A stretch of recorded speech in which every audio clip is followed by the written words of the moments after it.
Daniel Ives is Managing Director at Wedbush Securities. He says sports content could be the next frontier where streaming services battle it out for a greater market share. Competition's increasing across the board, and I think that's really causing churn rates to increase. Now, look, Netflix is obviously, they've really been the only one in the neighborhood.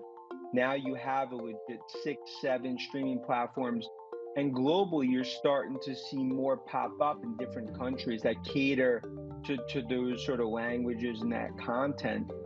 And I think we're really starting to see a bit of a tipping point. And you've even seen some bloom come off the rose of Netflix.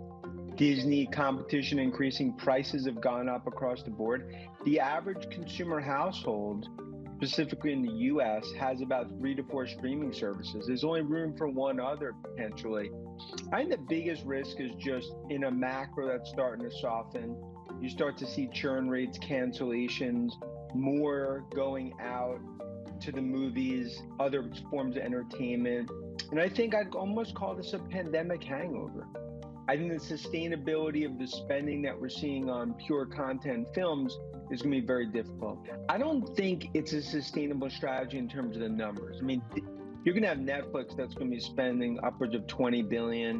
When you combine the top 4 or 5 players, I mean, it's going to be called 50, 60 billion a year. Hard to compete with that. I believe the biggest area, and I think Apple's going down this path, I think Amazon, I think others, is going to be sports content. When you look at sports, that's the Wild Wild West. I think that's going to be the area that's really going to continue to gain more and more value on streaming.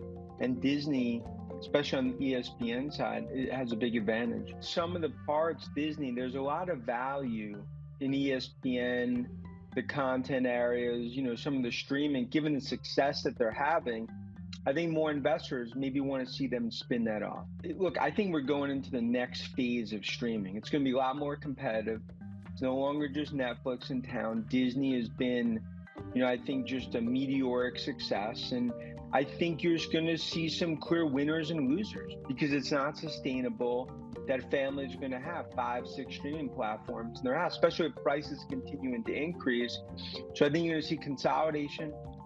And I also believe the next area that you're really going to see is just aggressive spending on sports content, NFL, Major League Baseball, Premier League, cricket, and a number of other areas. I think that's sort of the next frontier in terms of where spending is going to be on streaming.